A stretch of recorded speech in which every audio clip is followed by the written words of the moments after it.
Entonces, comencemos, ¿no? Dando a entender qué cosa es la estadística. Básicamente sabemos que nos permite, pues, tomar decisiones. Obviamente es una ciencia que se encarga de recopilar, interpretar, ¿no? Al final presentar información para tomar decisiones y realizar conclusiones. Entonces, eso es la estadística y esto es lo que debemos de transmitir en la parte teórica de nuestro subcapítulo de método de análisis de datos.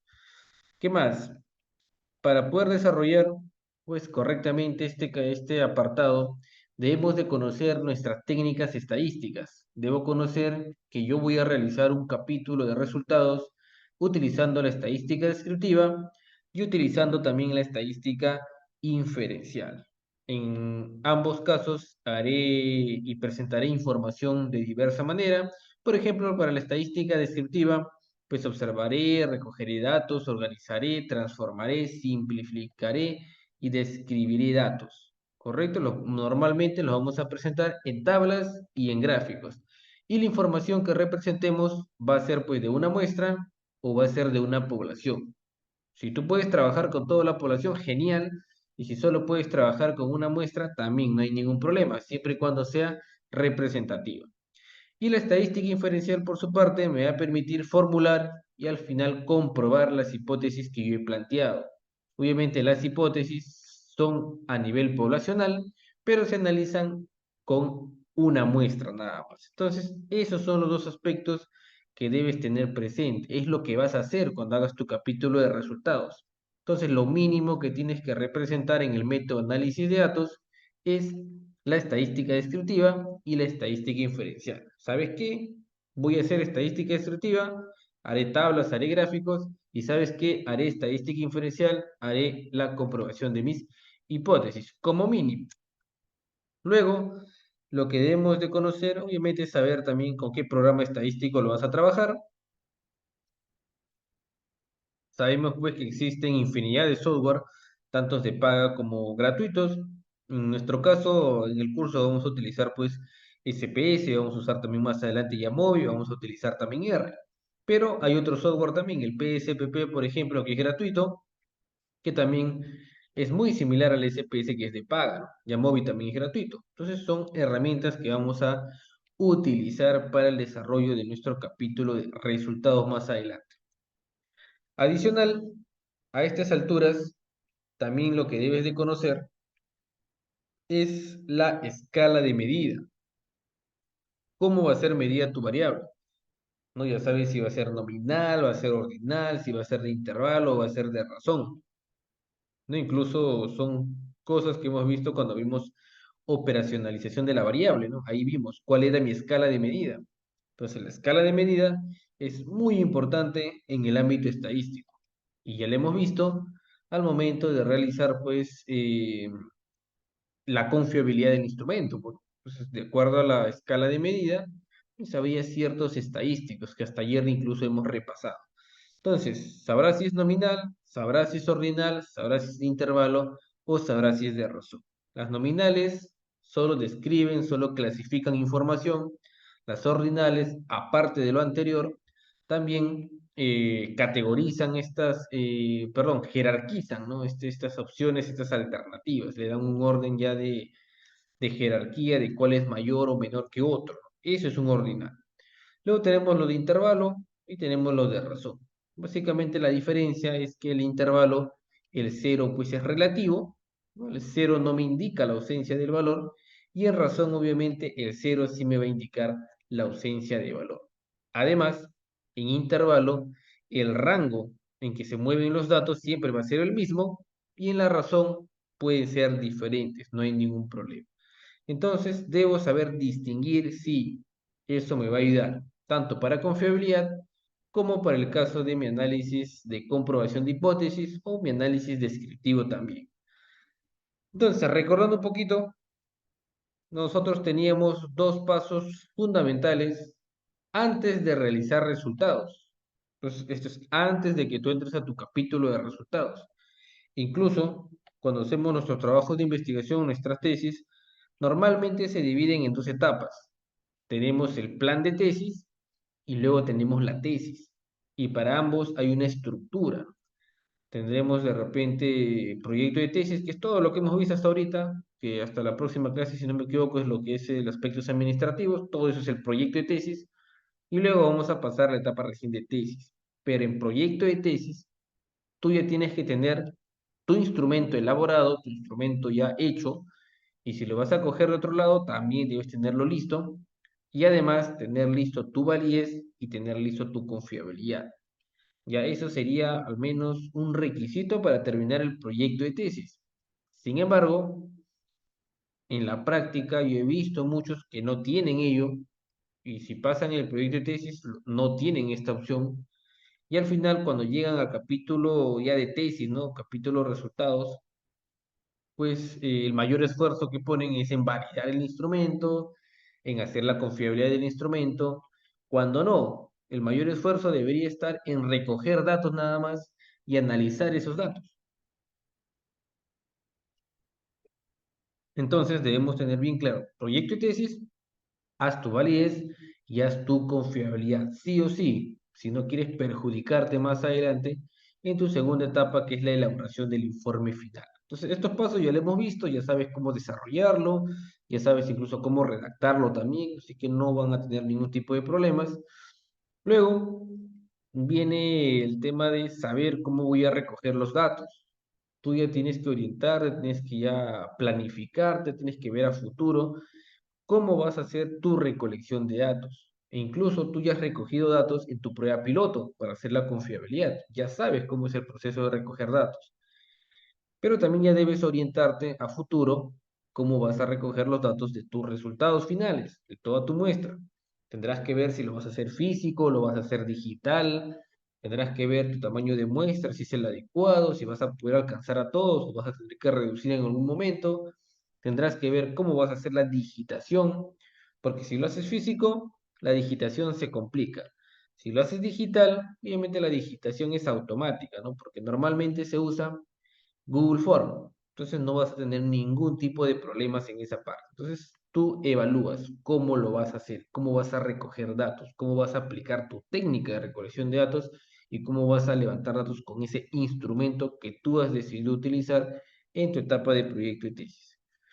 Luego, también debemos hacer una etapa de preparación de datos, independientemente del instrumento que vayamos a utilizar.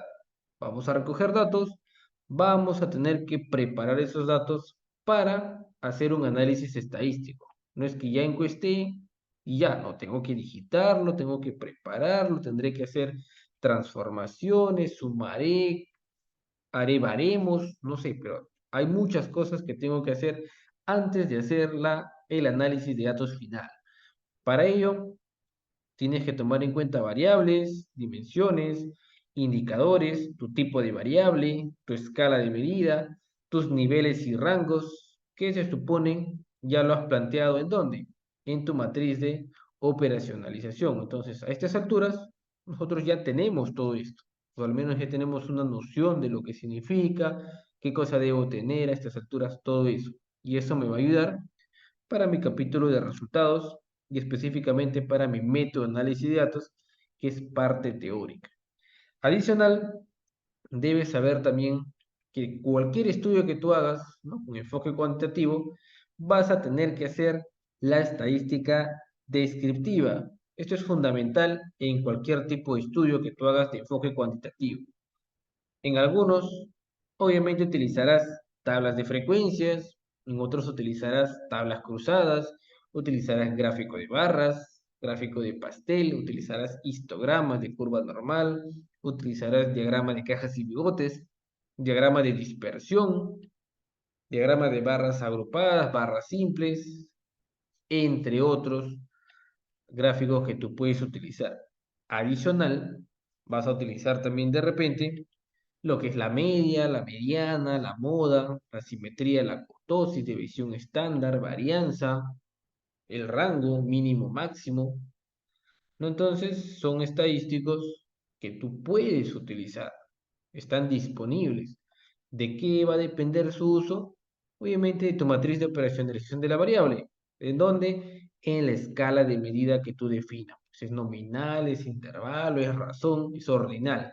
Si es nominal, tabla de frecuencias. Es ordinal, tablas de frecuencias. Es cuantitativa, es de razón, pues la media, mediana, la moda. Es lo que vamos a utilizar. Entonces, entonces, eso hay que tenerlo bastante presente porque nos va a ayudar bastante. ¿Y dónde está eso? En cualquier libro de estadística, cualquier artículo de estadística, lo vas a encontrar sin problemas. Luego pasamos a la siguiente etapa, porque la estadística descriptiva nos sirve, obviamente, para describir cómo está categorizada esa población, qué está pasando con esa población o qué está pasando con esa muestra, ¿no? Su realidad. Entonces, de ahí yo necesito inferir, generalizar resultados de mi muestra a una población grande, obviamente. Entonces, para ello está el capítulo o está la parte estadística inferencial. Y aquí tengo que conocer qué cosa es una hipótesis, que se supone ya lo hemos planteado en nuestro trabajo de investigación. Es aquel supuesto que tú planteas que crees que es cierto. Y hay de muchos tipos. Hay de conformidad, hay de homogeneidad, hay de independencia. ¿Correcto? Puedes plantear eso. Normalmente se suele hacer de correlación, ¿no? Lo que normalmente se suele hacer, básicamente correlación. Habrá quienes hagan pues experimental, ¿no? Habrá quienes hagan de conformidad, también hay algunos que han hecho, hay muchos casos.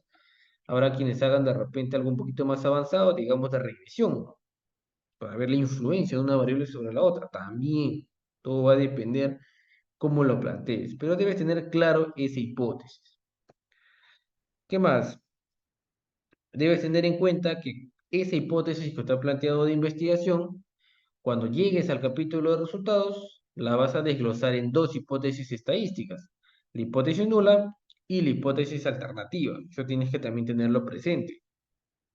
Ya en la etapa de proyecto, no recién investigarlo en la etapa de tesis cuando vas a hacer resultados. No, ya en proyecto de tesis, todo eso lo vas a investigar, lo vas a leer y lo vas a poner ahí en tu capítulo método de análisis de datos.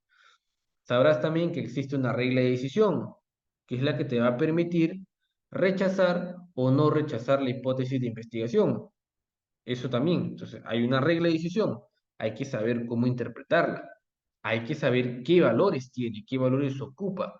Entonces, para ello, utilizaremos un valor referencial, el error o el alfa de 0,05.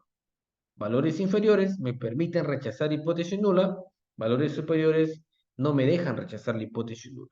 Y con ello, pues uno acepta o no acepta su hipótesis alternativa. Entonces, eso es lo que debemos de tener en cuenta también. Si se puede colocar en el método de análisis de datos, mejor todavía, para no estar perdidos en la etapa de tesis de informe final, capítulo de resultados. Que como sucede, ¿no? Nosotros nos dedicamos al tema de asesoría estadística, por ejemplo. Llegan muchos compañeros, ¿no? Que desconocen la regla de decisión para poder rechazar su hipótesis de investigación, obviamente. Entonces desconocen, no saben. Tú le dices qué es p-valor, qué es el error, desconocen. Hipótesis nula, hipótesis alternativa, desconocen. Y entonces esas son cositas básicas de repente que en un taller de investigación, un taller de tesis obviamente que dictan todas las universidades, pues se debería dictar como mínimo. Es algo básico que, bueno, algunas sí lo hacen, algunas lo dictan muy bien, pero hay otras que no. No dicen, no, ¿sabes qué? La parte estadística ya investigalo tú, búscate un asesor particular por ahí que te diga cómo se hace, porque acá no enseñamos eso, no sabemos y punto. Ah, entonces, no debería ser así, ¿no? Obviamente, pero es lo que sucede en la práctica. Entonces, regla de decisión importante. Ya más adelante, cuando lleguemos capítulo de resultados, desplayaremos un poco más en estos apartados. ¿Qué más debo saber? Que cuando hacemos estadística inferencial, tú vas a tener también dos análisis dentro de esta estadística inferencial. Un análisis paramétrico y un análisis no paramétrico. En la estadística paramétrica, tú vas a evaluar todos aquellos datos, todas aquellas variables que son cuantitativas y obviamente que cumplen la distribución normal. Eso es lo que me exige un análisis paramétrico. Y adicional, hay algunos estadísticos que me piden lo que es la igualdad de varianzas o la homoscedasticidad. Entonces, depende ya del estadístico. Hay muchas pruebas. Tenemos la T-Student, tenemos ANOVA y tenemos Pearson. Obviamente, dependiendo mucho de qué investigación estamos haciendo y depende mucho de mi diseño de investigación también, cosa que ya hemos visto. Si es no experimental correlacionar, pues utilizarás Pearson. Si es experimental de repente, puede que utilices T-Student, puede que utilices ANOVA, puede que utilices T de Welch, ANOVA-Welch, ¿no? En el lado paramétrico, obviamente. Pero si entramos al no paramétrico, pues te pide como requisito todas las variables, dice, ¿no? Acepto todas las variables. La distribución es libre. Puedes aplicar Wilcoxon, McNemar, Q de Cochran, U de Mann-Whitney, H de Cruz-Carwallis, Spearman, Tau V de Kendall, Chi cuadrado, Tau C de Kendall, la D de Sommer, entre otros estadísticos no paramétricos que tú puedes aplicar y que lo vamos a aprender más adelante también. Son algunos. De ahí está lo que son el tema de las regresiones. Bueno, aplicarás regresión lineal, aplicarás el tema de la regresión ordinal, la regresión logística binaria, cosas que también vamos a aprender. Entonces, dependiendo la variable que estés analizando y dependiendo de lo que tú quieras hacer también con tus objetivos. Bueno, si tu objetivo es determinar la relación entre dos variables, mínimo que conozcas Pearson, Spearman, Tau V de Kendall, chi cuadrado, la Tau C de Kendall. Incluso el tema de Pearson, el análisis de correlación biserial, suficiente, ¿no? Porque estás haciendo correlacional. Entonces, bien, si estás haciendo experimentales, tienes que conocer pues T-Student, tienes que conocer ANOVA, tienes que conocer Wilcoxon, McNemar, U de Cochran, U de Manguine, H de Cruz-Carwales, porque obviamente son para experimentales o son para comparativas. Entonces, debo conocer eso, ¿no? Hay quienes a veces solamente conocen Pearson y el profe le dice, no, tienes que hacer V de Kendall, y ya se pierden, ¿no? Porque no conocen otros estadísticos, se quedan casaditos solamente con Pearson. Hay quienes conocen solamente T-Student para cuantitativas, pero le dicen, no, tú estás evaluando nominal dicotómica, ¿cuál usas? Ah, no saben, ¿no? Entonces, ¿cuál usas? Estás haciendo ordinales. Ah, entonces ahí se pierde. Entonces, todo eso se supone que con un buen análisis de la literatura lo vas a poder entender, porque todo es teoría. Parte estadística, todo es teoría. ¿Qué más? Vamos a hacer prueba de normalidad. Hay quienes tienen que aplicar Shapiro, hay quienes tienen que aplicar Kolmogorov-Smirnov. Entonces, eso que depende de la teoría también.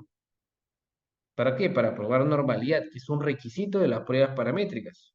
¿Son las únicas pruebas, Shapiro y Kolmogorov? No, hay más pruebas. ¿Son las más usadas? Sí. ¿El SPS tiene las dos? Sí, las tiene el SPS. Pero no son las únicas, hay más pruebas. Eso hay que tener presente también. Estas pruebas tienen sus propias hipótesis estadísticas, que más adelante las vamos a conocer. Prueba de igualdad de varianzas, también es otro requisito de las pruebas paramétricas. Igual tiene sus hipótesis estadísticas. Igual tiene su regla de decisión, que al final es la misma regla de decisión que hemos conocido en un inicio, para todas las pruebas de hipótesis. Contrastes de conformidad, todos tienen sus requisitos. Si vas a usar T-Student, cumplir requisitos. Vas a usar Wilcoxon, cumplir requisitos. Vas a usar chi cuadrado, cumplir requisitos. Vas a hacer comparación de muestras relacionadas, pretest y posttest. T-Student requisitos, Wilcoxon requisitos, McNemar requisitos. Vas a hacer un cuasi experimental de solo posttest de repente. Vas a comparar grupos diferentes. T-Student, U de Manguine, H de Cruz-Carwallis, ANOVA. Incluso acá falta T-Student Welch, ANOVA Welch. Pero son estadísticos que debes de conocer y que vas a utilizar, dependiendo del escenario. Correlación. Pearson, Spearman, Tau de Kendall, chi cuadrado, lo mínimo. Cada uno tiene sus requisitos, obviamente.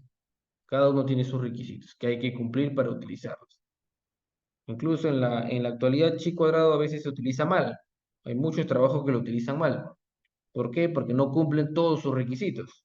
Cumplen un solo requisito que sea nominal, yo lo uso, pero no cumplen los demás requisitos, como ustedes pueden ver en pantalla, que más adelante también lo conoceremos, pero ya se lo voy mencionando para aquellos que ya hacen o están haciendo su método de análisis de datos, lo hagan completo. Esa es la idea, que lo hagan completo e investiguen. investiguen qué cosa es chi cuadrado, qué cosa es V de Kendall, qué cosa es Spearman, qué cosa es Pearson, para qué me sirve, cómo lo hago, cómo lo aplico. Busca libros, artículos, videos. Todo te va a servir. Y finalmente tengo que saber cuáles son los pasos para un buen análisis de resultados. Lo primero, que debo en mi instrumento tener validez y confiabilidad. Si no tienes eso, no puedes ir a recoger datos. Hay muchos casos, y hay muchos casos que yo he visto y asesorado, y me ha dicho Ismael, yo ya he terminado mi trabajo, ya terminé mi tesis, ya la estoy presentando, pero me lo han rechazado porque yo no tengo validez y confiabilidad, y eso me están pidiendo. Pero yo ya tengo resultados, ya tengo discusión, conclusión, recomendación, ya lo acabé prácticamente. ¿Y qué pasó? Pues no tenías validez y confiabilidad. Trabajo rechazado, hasta que me presentes validez y confiabilidad. ¿Y qué pasa ahí? En un escenario pesimista, digamos, puede que el instrumento te salga no válido y puede que el instrumento te salga no confiable. Ese es el escenario más pesimista, obviamente. En un escenario optimista, obviamente, al volver a hacer tu validez, de repente te sale bien, genial. Hacerlo con fiabilidad, te sale bien, genial. Pero no debería hacerse de esa manera. ¿No? No debería hacerse de esa manera. Uno debería seguir los pasos metodológicos correctos, o sea, hacer todo en orden para que al final todo me salga bien. Una vez que está validado y tiene la confiabilidad, recién ve y recoge datos finales para tu muestra. Ve y prepara los datos. Ve y haz la estadística descriptiva. Prepárame tablas y gráficos, entiéndeme tus variables. Luego hazme la prueba de hipótesis. ¿No? Plantéame bien tu hipótesis, recuerda la regla de decisión, haz la prueba de normalidad si es que amerita, haz la prueba de homogeneidad si es que se requiere, y finalmente hazme la prueba de hipótesis y dime si tu hipótesis se aprueba o tu hipótesis no se aprueba. Eso es lo que necesitamos. Entonces, básicamente, aquí les he dado un resumen de lo que es la estadística aplicada. Es un resumen. Ya más adelante tenemos como 30 sesiones, si no me equivoco, de todo lo que es estadística aplicada para comprender más a fondo, pues todo lo que trata. Entonces, ¿cómo vamos a redactar el capítulo de método de análisis de datos? Porque ustedes sabrán, revisan tesis, revisan artículos, hay muchas formas de presentar la información. Hay quienes ponen un párrafo, dos párrafos, algo chiquito, 10 líneas, 5 líneas, y termina su método de análisis de datos. Hay quienes lo hacen bastante extenso, dos, tres hojas de repente. Entonces, ¿en cuál me guío? La idea es que tú, no importa si es corto, no importa si es largo, la idea es que tú representes toda la información teórica necesaria para tu capítulo de resultados. Tú debes entender cómo vas a hacer el tratamiento de tus datos. Eso es lo que se quiere en este capítulo. Entonces, vamos a abrir el primer ejemplo. Y aquí tenemos, a ver, tenemos dos. Y bueno, dividiríamos el método de análisis de datos de repente en dos partes. Hay formatos, hay universidades, ¿no? que manejan procedimiento o procedimiento de recolección de datos o recolección de datos, que es un procedimiento, y aparte un procedimiento de método de análisis de datos o análisis de datos o procesamiento de análisis de datos. Muchos reciben a veces diferentes nombres, pero al final trata de lo mismo. Entonces, en procedimientos de recojo de datos, de reunión de datos, recolección de datos, lo que se quiere es que uno explique básicamente cómo aplicaste el instrumento. Básicamente, eso es lo que se quiere, cómo tú aplicaste tu instrumento nada más. Entonces, tú puedes ahí explicar cómo hiciste el instrumento, cómo lo validaste, cómo hiciste la confiabilidad, cómo hiciste para recoger datos del piloto, incluso explicar, pues, si te contrataste con otra empresa o no, pediste permisos o no. Luego, al final, después que pasaste este procedimiento, pues, explicar cómo hiciste para recabar los datos de tu muestra, ¿no? Lo hiciste vía, no sé, Google Form, lo hiciste presencial, hiciste un focus group, hiciste una reunión, cuánto tiempo se demoraron.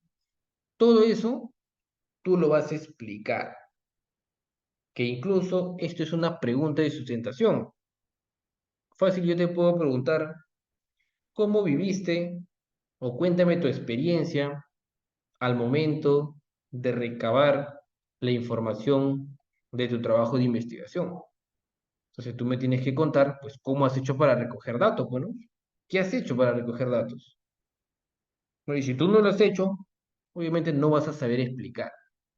Pero si tú lo has hecho, ¿sabes qué? Mira, yo agarré, me preparé, pues eran 100 encuestados, agarré, imprimí mis 100 hojas, las engrampé, las agrupé y yo me fui, obviamente, a la empresa porque acordamos en una fecha que se iba a hacer la encuesta y de repente justo ese día no fueron los 100, fueron solo 90 trabajadores, solo trabajé con 90 por eso, porque fue una de mis limitaciones. Los reuní a todos, les expliqué cómo le iban a hacer todo y al final llenaron, se demoraron. Unos respondieron rápido en 10 minutos, otros se demoraron hasta 30 minutos, pero en promedio se demoraron 20 minutos. Terminé todo en una hora, recolecté todo, me fui a mi casa, a mi oficina, digité mis datos. Eso es lo que has hecho. ¿Por qué? Porque lo has vivido.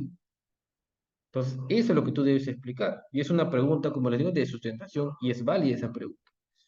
Entonces, ¿qué hay que preguntar? ¿Qué hay que poner acá? Más o menos lo que ya les dije hablando, más lo que podamos ver aquí en este documento Word. Entonces, ¿qué digo? Procedimientos de recojo de datos o técnicas de recolección de datos, el procedimiento de recojo de datos. Básicamente, vas a decir qué instrumento tienes, cuántas preguntas tiene, cuántas dimensiones tienes. Si quieres, le pones los autores, si no, no hay ningún problema. Qué escala de medida tiene, si fue validado o no fue validado, si hiciste la confiabilidad o no. Incluso, mira, para mi prueba de piloto se contó con la participación de tales personas, tantas personas, y si lo hiciste digital, obviamente darás el enlace del formulario, pues donde está, ¿no? Donde has recogido los datos, como evidencia de que lo has hecho, obviamente. Obviamente el que vaya al link y verifique no va a ver las respuestas, solamente va a ver pues el formulario que sí lo has hecho. Entonces, eso es una evidencia. ¿Qué más? Eh, Luego has hecho pues el tema de los trámites, los permisos, ¿no? En este caso, cartas de autorizaciones, consentimientos informados, ¿no? Y obviamente después, mira qué dice acá, se procedió a marcha con el cuestionario del 1 al 10 de mayo. Entonces no lo hice en un día, dice del 1 al 10, dice, ¿no?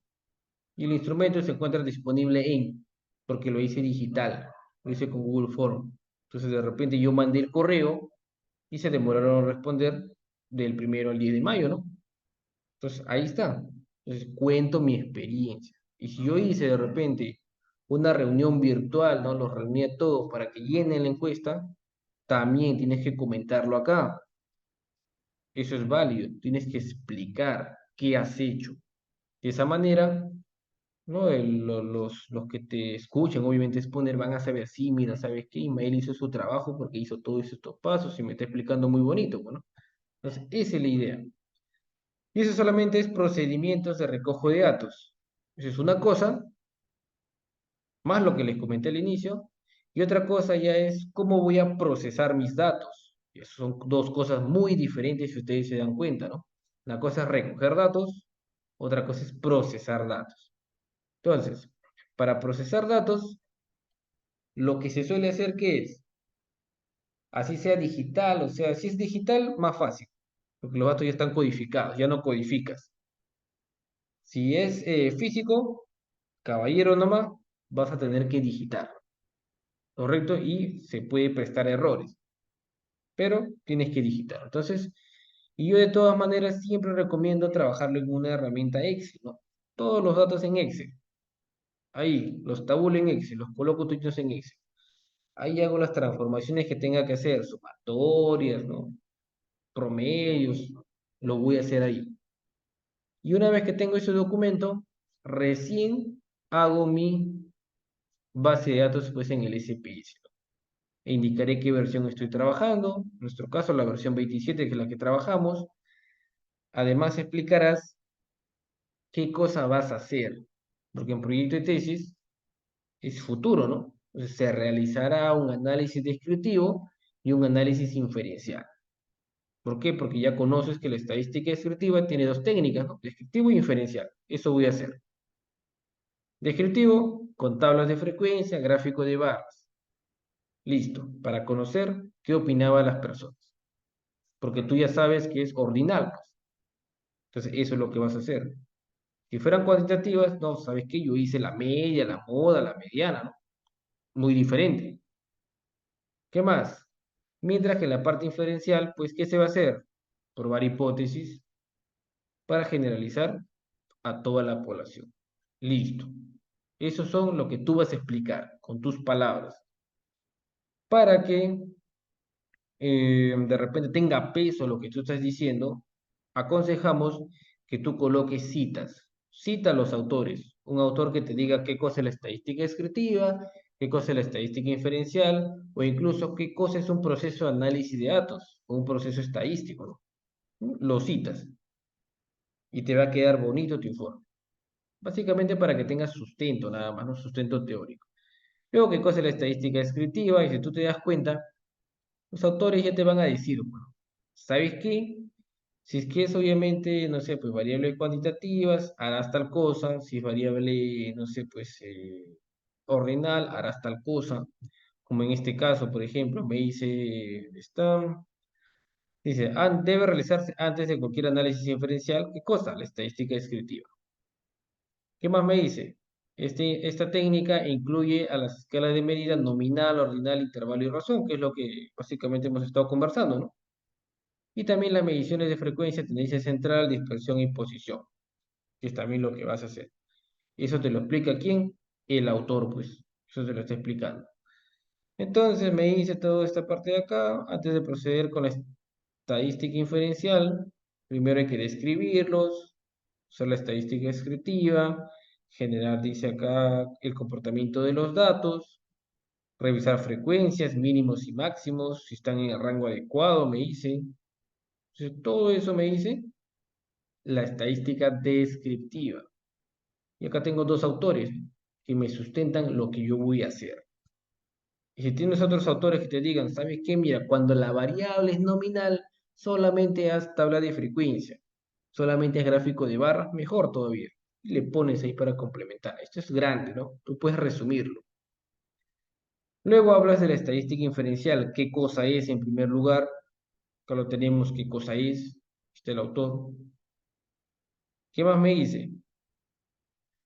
Eh, Se debe tener en cuenta que cuando se desea realizar asociación de variables cuantitativas, acá ya hablamos de que mi estudio va a ser correlacional y por ende yo cito a un autor que me diga, que me diga qué cosa voy a hacer en el caso de una correlación. Y ahí me dice, mira, para variables cuantitativas que tengan distribución normal, utilizarás Pearson, me dice.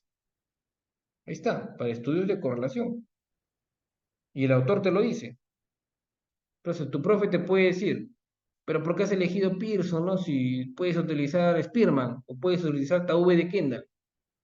Ah, está bien, profesor, ¿no? Pero mira, acá yo tengo mi autor que me dice que cuando son variables cuantitativas y yo hice también el procedimiento de normalidad que me dice el autor, puedo utilizar Pearson, así que por eso utilicé Pearson. Bueno, listo, sustentado. También te dice, mira, sin embargo, cuando no se consigue una distribución normal, debes utilizar Spearman, me dice. Además, lo puedes utilizar cuando son ordinales. Mira, ahí está. Eso lo dice el autor, ¿no? Taube de Kendall se usa para ordinales. Eso te lo puede explicar otro autor. Porque como les digo, tú debes de conocer al menos los estadísticos que son de un grupito. Si vas a hacer correlación, no basta con que conozcas solo Pearson y Spearman, que son los básicos, no digamos. Tienes que conocer Taube de Kendall, Taussig de Kendall, la correlación biserial, chi cuadrado. Todo eso tú puedes conocer. Porque puede saltar una pregunta que le pasó a muchos de mis asesorados. ¿Por qué el asesor así de frente? ¿Por qué no usas chi cuadrado si tus variables son cualitativas, ¿no? De frente, ¿no? Lo que has hecho con Spearman está mal. ¿Qué haces? Te agarra en frío de repente, ¿no? Pero si tú conoces la teoría, has puesto tus autores en tu método de análisis de datos y tú lo defiendes con tus autores. ¿Sabes qué? Revisé a Flores, revisé a Pepito, revisé a Hernández, revisé a Gar, revisé a tales, tales, tales, incluso revisé a más autores, me son como 20. que los tengo incluso acá en mi biblioteca, no tengo una carpetita con 100 autores que he leído de parte estadística y todos me dicen lo mismo. ¿Qué te va a refutar el profesor? No te puede refutar, porque ya tienes la teoría a la mano. Entonces, eso es lo adecuado. Luego, ¿qué más? Si haces correlación, introduce la tabla de correlación, el baremo de correlación. Esto es según Hernández. Hay otras tablas que te puede decir otros autores, pero van a ser muy, muy parecidas. Las correlaciones van de -1 a 1, obviamente. O sea, si son 0 o lo más cercano a 0, te va a indicar que no hay correlación. Entonces, eso es lo que tú tienes que tener presente y esto es un ejemplo sencillo, ¿no? Es un ejemplo sencillo. ¿Qué le falta acá? Le falta el tema de la normalidad, le falta el tema del p-valor que tú puedes introducir, el tema de la prueba de hipótesis, puedes incluir prueba de hipótesis, puedes incluir no, hipótesis nula, hipótesis alternativa, prueba de normalidad, Shapiro-Wilcox, Borges-Smirnov, todo eso tú lo puedes incluir acá. ¿Por qué? Porque es parte del análisis de datos. Entonces, esto es un mínimo. Por acá tenemos otro ejemplo. Vamos a ver. Igualito. Explicamos un poquito. Decimos qué cosa es la estadística descriptiva. Acá ya con otros autores. Qué cosas se hace. Mira, ahí me dice el autor mismo me dice qué cosa hacer. Y de ahí tú le pones tu comentario. Pues, qué cosa vas a hacer de lo que el autor dijo. No vas a usar todo. Puede que utilices algunas cosas. Respecto a la estadística inferencial, pones tu comentario, pones lo que te dice el autor. Ahí está. Luego explicas lo que tú vas a hacer, luego explicas lo que el autor te dice, ahí está. Uso de Spearman, uso de Pearson, ¿no? Te va a decir cuándo usarlo, cuándo no usarlo. Explicado. Y acá te falta, pues, tema de normalidad de repente, ¿no?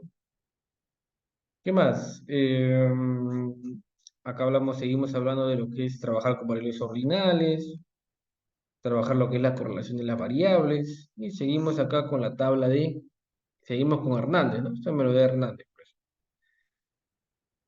Y acá también me habla otro, o Berry me dice igualito, me explica, entonces yo sigo analizando. Otro ejemplo por acá, pero al final casi son todos muy parecidos. Explico un poquito qué es el análisis de datos, explico un poquito qué es la estadística descriptiva y qué voy a hacer como parte de la estadística descriptiva. Explico qué cosa es la estadística inferencial para mí, lo explico con un autor y explico qué cosa voy a hacer como parte de la estadística inferencial. Explico qué cosa es un contraste de hipótesis, mira acá tiene algo diferente. El tema de qué cosa voy a elegir dependiendo de la escala de medida. Si es Pearson, Spearman, según corresponda. Por acá tengo más valores de la correlación. Encima me explica qué sucede si es positiva, qué sucede si es negativa. Bueno, ahí está, te lo va a indicar. Y por acá tenemos, mira, otro autor que me da otro baremo. Ya no usamos Hernández, usamos otro. Hernández lo usan todos. Entonces tú quieres decir, no, pues yo también he buscado otro autor. Pues acá hay otros autores. No es el único. Va a haber muchos. Busca artículos, libros, vas a encontrar bastante. ¿Qué más? Finalmente, otro último ejemplo, que va a ser también muy similar. Descriptivo, explicas, inferencial, explicas. Entonces acá lo que faltaría de repente es aumentar lo que es la estadística paramétrica, la estadística no paramétrica, la prueba de normalidad, prueba de homogeneidad y lo que es la regla de decisión. Con eso le complementas y queda más bonito todavía. Está el análisis, prueba de hipótesis, está, que es un análisis de correlación, te está explicando la tabla de correlación que hemos visto de Hernández también. Entonces, de esa manera puedes redactar tu método de análisis de datos. La idea cuál es o cuál es la intención, que coloques toda la teoría que te va a servir en tu capítulo de resultados. Cuando tú llegues a resultados, ¿no? Si tu objetivo es hacer correlación, tú no vas a estar investigando, oye, ahora qué estadístico utilizo para correlación. Mi profe vio JV de Kennard, mi amigo ha hecho con Spearman, mi otro amigo ha hecho con Pearson. No, Ahí ya obviamente evalúa, ¿no? Voy a decir, Luis, ya, pero tú vas a conocer ya, porque ya sabes el proyecto de tesis. Ahí yo investigué el proyecto de tesis, ¿no? Pearson para cuantitativas. Entonces mi amigo hizo Pearson porque sus variables las sumó, cosa que hicimos en la clase de ayer, ¿no? Sumamos, ¿no? Mi amigo el otro lo hizo en ordinal. Ah, porque de repente hizo con promedios o trabajó con sus baremos. No, él hizo de repente Spearman. Ah, mi otro amigo hizo V de Kendall. Ah, de repente también trabajó con ordinales, ¿no? Entonces, y ya sé la teoría, ¿no? Entonces no me voy a confundir. Porque si no conoces la teoría, te confundes. Oye, ¿por qué usó Pearson si él también usa cuestionario? ¿Por qué usó Spearman si él también usa cuestionario? ¿Por qué usó V de Kendall si también usa cuestionario? ¿Por qué usó chi cuadrado si también usa cuestionario? Todos pueden usar las cuatro pruebas, pese a que han hecho cuestionario. Todo depende de mi análisis, obviamente de mi escala de medida final con la que voy a trabajar.